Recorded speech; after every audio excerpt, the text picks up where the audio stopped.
morning. So it is, sorry, I'm trying to, there we go.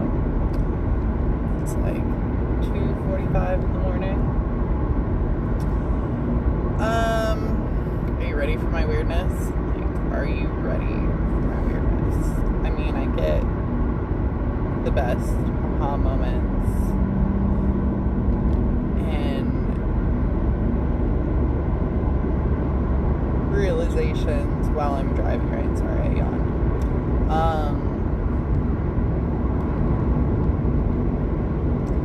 Okay, let's see how to put this one in words. Because it's pretty out there. But I mean, a lot of my shit is pretty out there anymore, right? Like, I'm pretty out there. So, I kind of started having this thought a while ago. Okay, so I've had this thought for a long time. We know this, like, not a long time, you know, like a few months now. I don't even know, a couple months now. Everything just is. But because of free will, we get the choice to believe in something or not believe in it, right? Does it resonate with you? Does it not resonate with you? Do you believe in it? Do you not believe in it? So I already went a little out there and said, sorry, I'm just making sure I'm following the directions, that we learn from a young age about gravity, right? And how many kids are like, mommy, I can fly, mommy, I can fly, mommy. Like, what if they actually can fly? And what if they know that they can fly?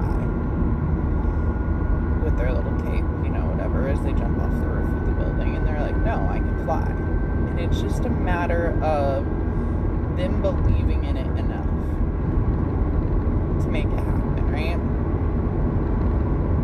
So I'm already like, okay, so if I believe enough that gravity does not exist and that I truly can fly, then I can fly, right? So Wim Hof is this guy who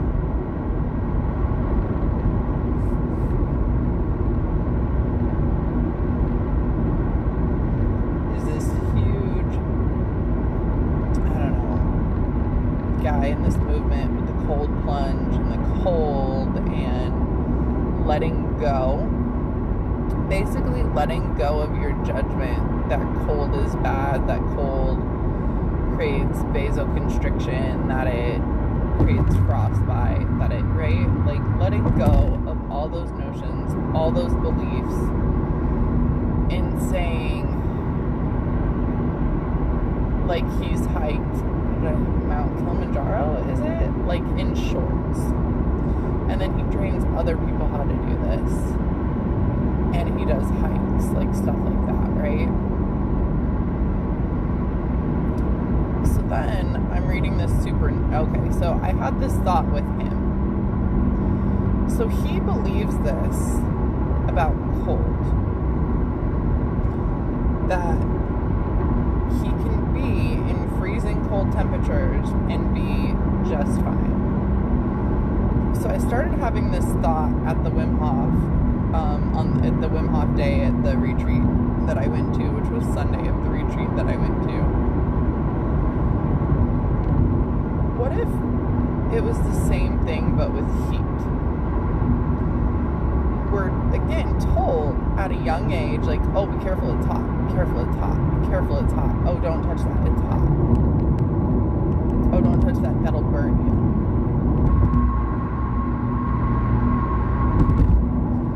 So we're basically brainwashed again from a young age. Fire's bad, fire burns us.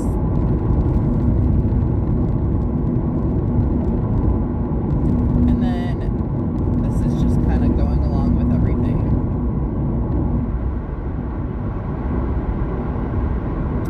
like slaves who were whipped, they would whip them with like a whip. I don't know why.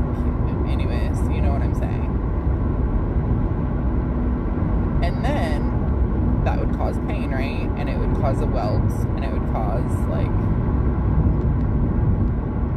a mark on their skin from the pain of being whipped.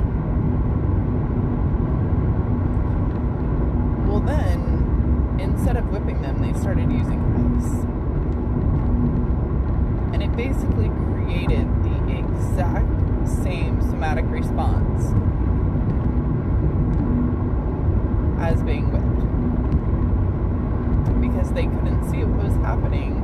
They thought they were being whipped, even though they were just being touched with ice. And their body responded in the same manner. Because they thought they were being whipped, and that was the response. So, with the heat, I started getting this thought with Wim Hof. What if we could do the same thing with heat? What if we could touch something that was hot and not get burned? What if... I didn't have this thought quite yet, so I'll go to my second part because I just had this thought. So then I'm reading the book Becoming Supernatural by Joe Dispenza. And in it, he experiences a mystical experience of seeing himself as his, quote, future self.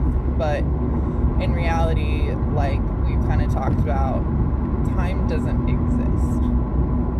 Moments do not happen and then they end. Moments are all still happening right now.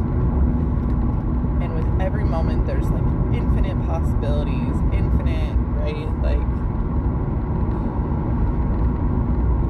3:17. So, Larry Caldwell, that's cute. Tim Caldwell. Tim's last name is Caldwell. I wonder if that's a sign of some sort. Because the street name is Larry Caldwell. Exit 318 on 89A, which I've been on this road. I've been on 89A so many times and never paid attention to the street name Larry Caldwell because it's Tim Caldwell. So I feel like maybe I haven't been on 89A this far south. Actually, anyways. So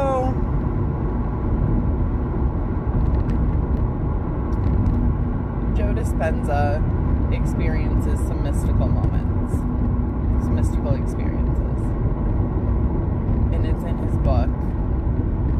And he talks about he's basically like in front of a fire. And I gotta switch where I'm going here. Turn right.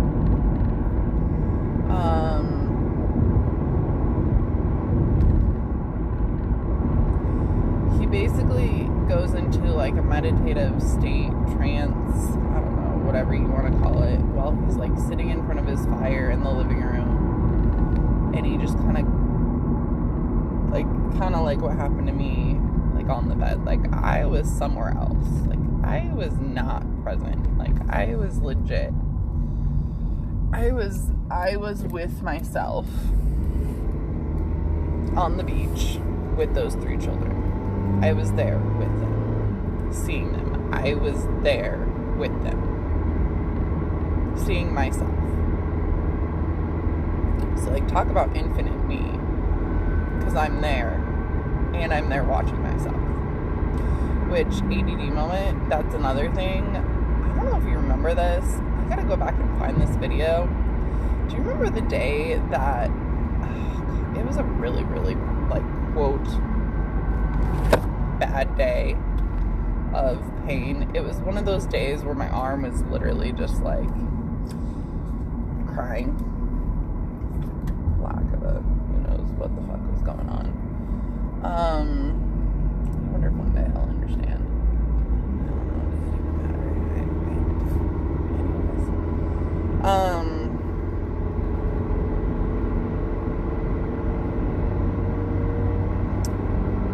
one of those days, and do you remember how I talked about experiencing like a heartgasm? Like, I had no clue what else to call it other than knowing that my heart orgasmed.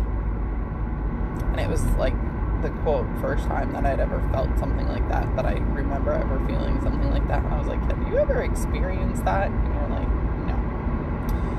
And I was like, God, that was such a weird, like, I had no other way to explain it other than my heart literally orgasmed.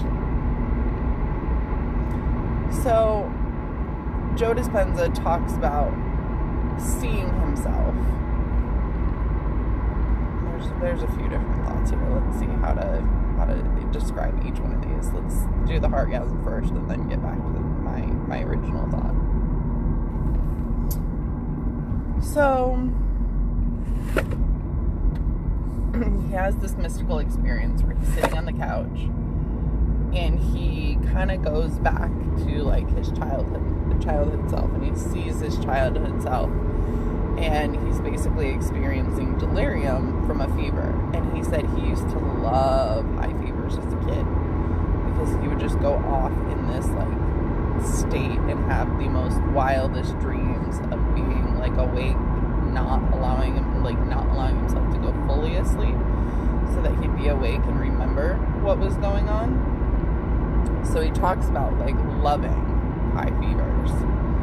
And then he talks about seeing himself in that moment, but as his future self. He's like standing in the backyard as his future self, watching his current self washing dishes at the sink, which he had just finished doing.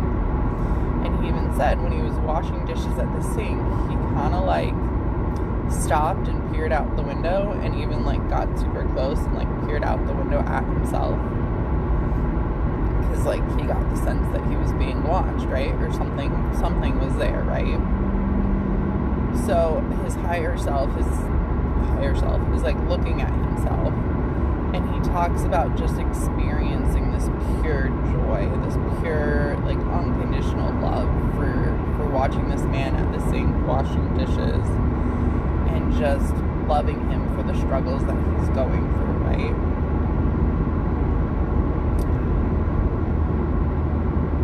And then I actually read about somebody else used this exact term, and it was on YouTube, and it was in this video about twin flames.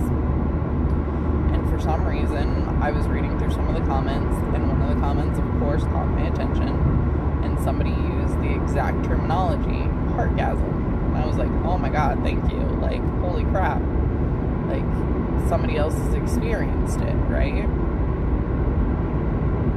And I almost feel like that's what Joe Dispenza was experiencing too. He just talks about this like massive love that he feels for his younger self, like in that moment, and the struggles he's going through. I'm wondering if when I was in the bedroom going through all the pain and the struggles and the crying arm,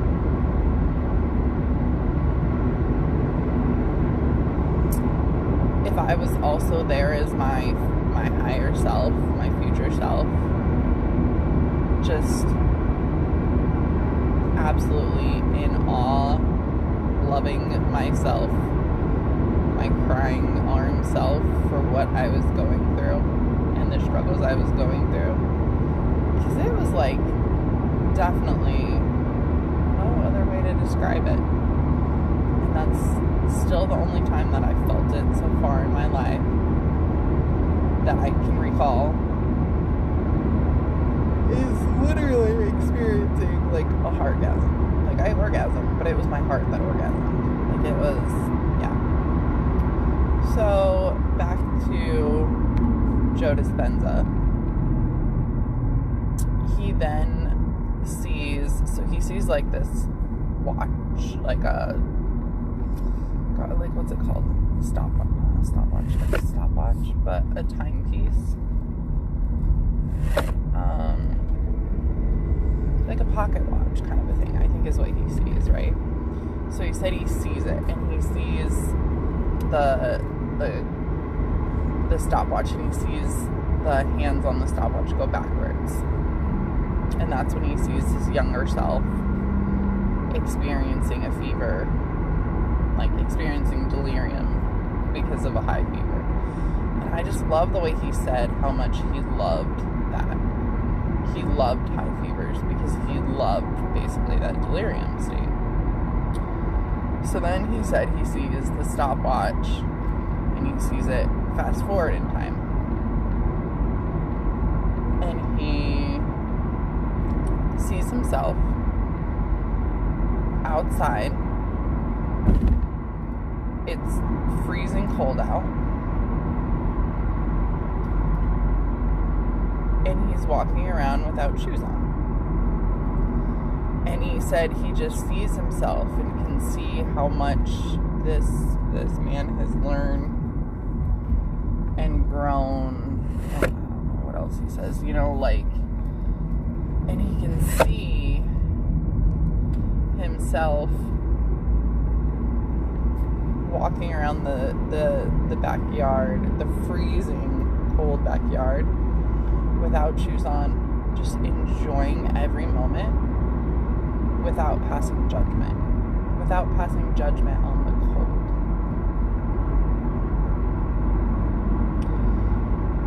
And I had the same thought again. If people believe this about cold, it's the same thing about heat, right? And here's where I get a little out there, Danielle. But you gotta put it out in the universe, right? I've already talked about what if we, not what if, we can defy gravity. We can fly. Quote, superheroes fly all the time in the movies. Well, that's because it's real. That's because we can fly. That's because we legit can fly. Gravity only exists because we believe it exists. Because we are so, quote, brainwashed, programmed in our brains to believe that it exists. Well, cold is only cold because we pass judgment on it. And say that it's cold, say that it's gonna, cause frostbite, say it's gonna cause hypothermia, all this stuff, right? So it's got to be the same thing for heat. It's got to be the same thing for heat. Hot is only hot because we believe it's hot. Fire only burns us because we believe it's going to burn us.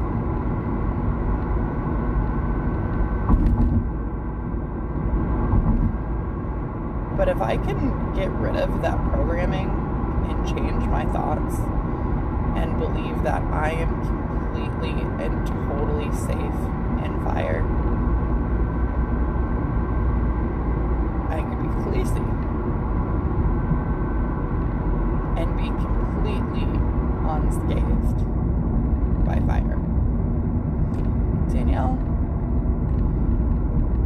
what if those dreams that I was having as a child, whatever, as those me being lit on fire, what if those are more literal and less figurative? Less figurative meaning it wasn't what I just went through. The phoenix rising from the ashes. What if that all is still coming? What if the phoenix rising from the ashes is me? Less figuratively, more literally. And what if I'm literally seeing a future, quote, a moment in my life,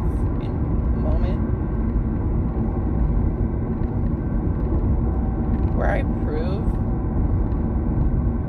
that I can just stand there in fire and be completely 100% totally okay. Dispenza also talks about in his book about this woman who sees herself in a meditation while she's going through his stuff. Sees herself in a meditation up on stage speaking to a crowd. And later on, she's up on stage at one of his conferences speaking to a crowd, telling her story of how she healed. So that vision of hers came true. The OA. It was very literal. That dream that she had, where she, quote, drowned.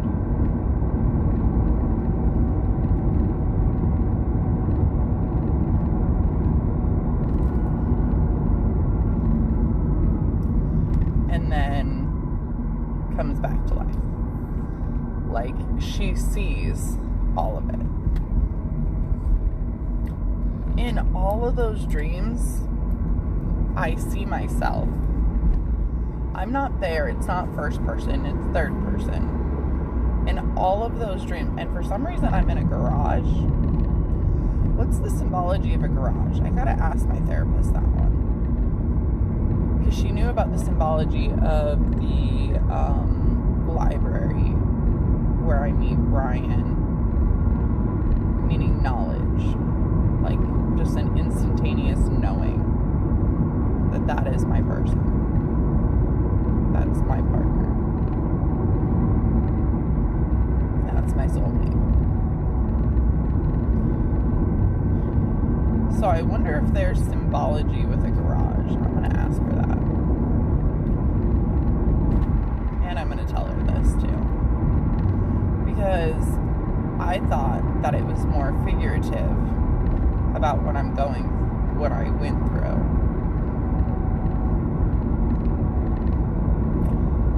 It's going to be more literal. I think I'm going to be that person that shows, like Wim Hof, he believed that we can overcome cold, and it's all just about our thoughts. Same thing with Joe Dispenza. He sees himself walking, and he just does it on the cold, freezing ground. Like he says, there's like frost on the ground. And he does it without passing judgment.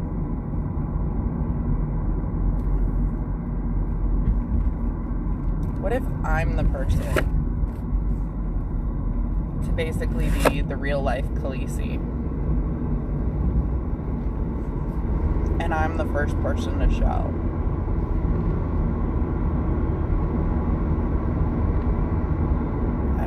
Are there people out here that this already exists? Maybe I should look that up. But what if I'm the person to show, or a person to show, that I can just stand there in fire and walk out of it completely fine? Dreams is me doing exactly that and knowing that that is something that I do.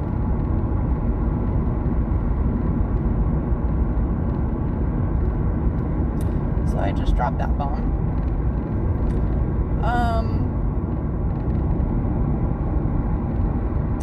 I get to see you today. But I am insanely curious to know your thoughts on this. But I know you're traveling all day. So I doubt you'll get the chance to watch this. In which case you might be telling me your reaction in person, which is going to be pretty funny.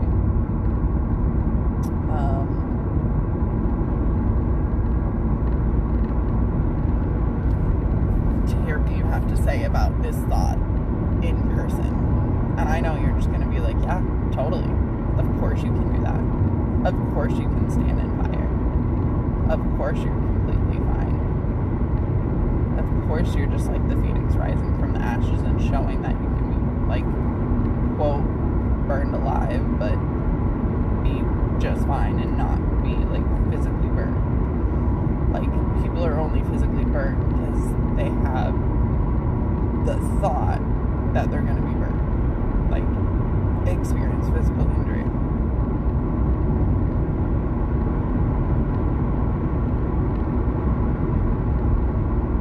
So all those dreams